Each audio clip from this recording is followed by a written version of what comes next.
What's up guys, Late Boy Scout here, and you're joining me today to replace the front sight on my Kel-Tec Sub 2000. Here it is. That's right, I've already removed it. I'll talk about that in a second. Before I do, let's ask the question why? Why would I replace this perfectly good factory sight with a brand new one that cost me like 80 bucks to get into? Why would I do something like that? Well, stick around and I'll explain why.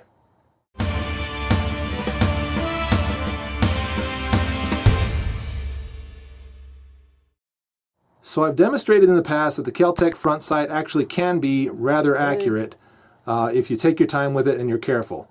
And you can actually make the adjustments you need to get it where you need it to be. So why would I replace it? Well, it comes down to the fact that it's really hard to get it to where you need it to be. And I still think it's fairly imprecise. Let's talk about that briefly. I think I've addressed this in other videos, but we're going to talk about it some more. Basically, here's what you have to do to move it side to side. You've got a nut on either side of this thing that will sort of pull out or go in. Okay, so what you've got to do is adjust how much this one goes out and how much that one goes in, or vice versa, in order to move that side to side. So you can't just turn it on one side and get the adjustment you need. You've got to make adjustments on both sides in order to get it sandwiched exactly where you want it to be. Before you even do that, you have to loosen up that Phillips screw inside of there. Be careful not to lose the nut on the other side, and then get your hex key or hex wrench, whatever you've got, and rotate that sort of plastic nut that's in there. And then don't sandwich it down too hard onto that front side or you could crack it. All right, I think you get the picture.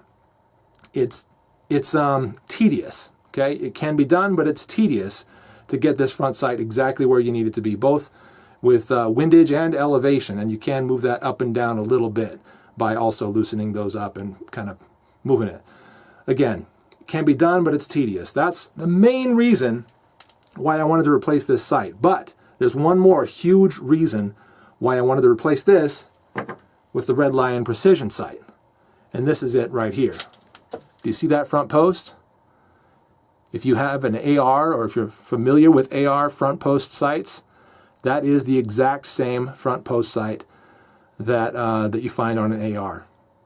What that means is, if you're learning how to use your iron sights on your AR and you're getting pretty good at it, this will translate pretty much exactly to what you're learning on your AR. That's a very, very good thing, especially since I am learning on my AR, and here's mine. This is the Smith & Wesson M&P 15 Sport, decked out with some Magpul furniture. You'll see more of this in other videos. Not going to talk about it too much today, but you see that that front sight is the exact same front sight. And let's get a little close-up of the two side by side. All right, do you see that? See those two posts and how they adjust? That little pin at the front of them? Yeah, they are the exact same type of post. What that means is, well, you can find more accurate posts, not the standard one, but a more pinpoint kind of post if you wanted to get that in there and really make this a gun that you could be super accurate with. Of course, that all depends on the shooter's skills too, but what you're doing is giving yourself all the advantages you possibly can by upgrading to a sight like this, something that's standard like this. And that's the other thing, it's standard. You've got kind of a known factor going on here, you know, something that is already out there, is already used all over the place. Yeah, it's a known factor. That's kind of my point. So two big strengths there, and definitely worth doing, I think, upgrading to this Red Lion Precision front sight. So, in this video, I'm going to do some of that upgrading. I'm going to put my gun away first. I'm going to go ahead and get this thing installed and show you what it looks like. Before I do that, let's talk about how I got that front sight off, especially in one piece. And look at it. It's in one piece. It still looks beautiful. It still looks perfectly usable. It probably is. How did I do that? Real simple. Heat gun. That's it, man. Get your heat gun out. Apply some heat to this thing for a little while. Not even that long. It didn't take me very long to loosen it up to the point that I could twist it around. And once I could do that, then all I had to do was get myself a little hand towel so I could grab it without burning myself. A little hand towel, and I just kind of like grabbed onto the front sight while it was still on the gun, obviously. Grabbed onto the front sight, and then just kind of started torquing it and twisting it and pulling it until it just popped right off. and that's it. There's a little bushing in there, metal bushing down in there. Don't know if you can see it. Wrapped around, with the plastic is kind of wrapping around that. And that's still in there. It's still right inside of there. And the whole thing just slipped right off. So not a ton of heat is even needed. You don't need to melt the crap out of it. Just get it pretty nice and warm, and then just use some muscle, man, and pull that thing off. Twist it, and rotate it, and go kind of fast, and keep pulling as you're doing it. And it slipped right off for me. It was no big deal.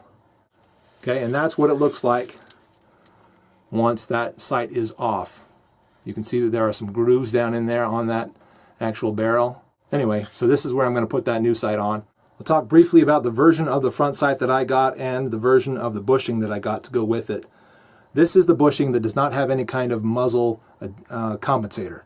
I chose not to go with that because I feel like the gun does just fine without it. And also that compensator would increase the length a little bit. And because I do keep this gun in a little pack, very small pack, I don't want to increase its dimension in any way, okay, not the length in any way at all. So I decided to go without that muzzle compensator. You might choose to go with it for whatever application you're going to use. It looks cool, and there's a couple different variations of it. They look cool. I'm sure they work fairly nicely. I don't think that you desperately need it. With a 9mm carbine like this, you don't get a lot of kickback anyway. Maybe the 40 would give you more. I don't know. In that case, perhaps a muzzle compensator would be better. I also went with a version of the front sight that does not have the Picatinny rail underneath it. Once again, that's because I don't want to increase the length of my gun at all. Now, your situation might be different. You might want to, put a light on the bottom of that and have it facing out, and then, that will be your little Picatinny for that. What I have is a different sort of Picatinny on here. I don't remember where or when I got this. Sorry about that. But it does give me one little rail slot that I can attach a light to. And that light does not protrude beyond or past the barrel, which is perfect for me. So currently this situation is exactly what I want and exactly what I like. Kel-Tec actually makes a piece that goes right here. You can replace this little, what would you call that thing? A little bumper right there. You can replace that with one that has a little piece of Picatinny on it, and then you could attach a light to that. That would probably be preferred to this method, but since I can't find that right now, I'm not going to use it. Anyway, so that was just a little bit of information about why I chose this version of the sight, and to let you know that there's also different versions that have Picatinny on the bottom and muzzle compensated versions of this bushing. There are some instructions that come with your R7 front sight. It does not have any kind of illustrations though, so just read it carefully and you'll figure out what to do. One of the first things it explains to you is what you're going to need. And the tools you're going to need are very simple. You need an 1/8 inch Allen wrench and a flathead screwdriver, which is what I have right here. So hopefully I won't have to use anything besides these two. Of course I do have Leatherman wave handy just in case. Instructions say that this non-muzzle compensated adapter should go on this end first. The way they phrase it is the solid circumference area that is sort of the widest is supposed to go on the barrel first, and so the actual muzzle will be coming out this way.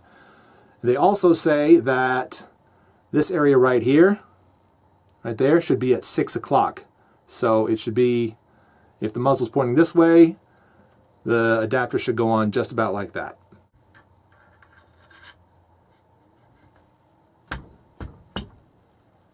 Looks like I've got that just about right.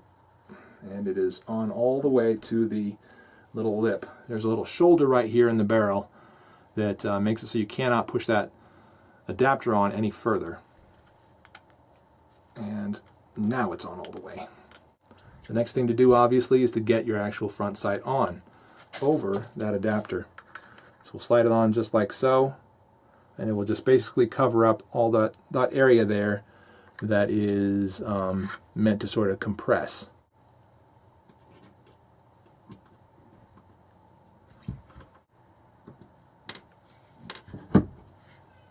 So the instructions tell you to clamp that down on there rather lightly and then spend some time getting that front sight lined up with the rear sight.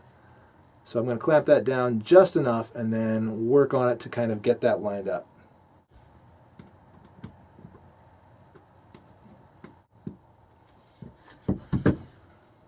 And it looks like this is where I need the screwdriver, because the opposite side takes a flathead screwdriver in those two little slots right there, whereas this side takes that 1/8 inch Allen wrench.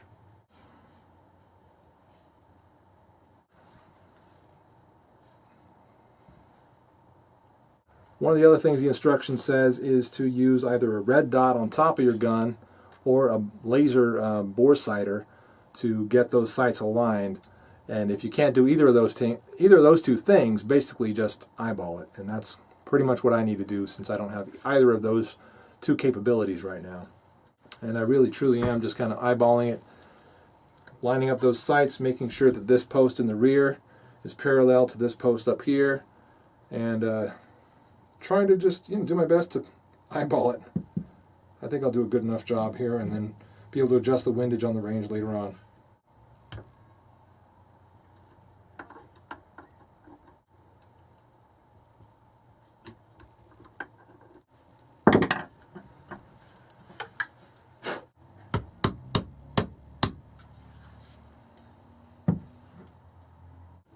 Well, just using these old eyeballs, it seems to be about as straight as it can be.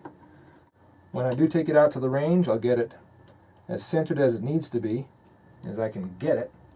And down the line, probably even, replace that front post with something, I don't know, more accurate, more precise, I should say, kind of a pinpoint post up there. Now, if I do that, I'll probably do the same thing to both my M&P 15 Sport, and I also have an M&P 1522. I would want to do that to all three of them so that I'm used to the same sight picture regardless of the rifle. And with this sight fully installed now, you're probably wondering, as I am, is it still going to fold up and lock into this buttstock as it's supposed to? Let's fold it up and try. And it does. It locks just the way it ought to. Possibly a little looser than it was when it had that original sight on it, but not a problem at all. And of course, it comes undone just as easily. It folds and it closes, no problem. Well, there it is. That's the Redline Precision front sight, the R7 front sight on my hard chrome Kel-Tec Sub 2000 9mm Glock magazine version. Well guys, thanks for joining me. I hope this has been helpful to you. Thanks for watching. We'll see you later.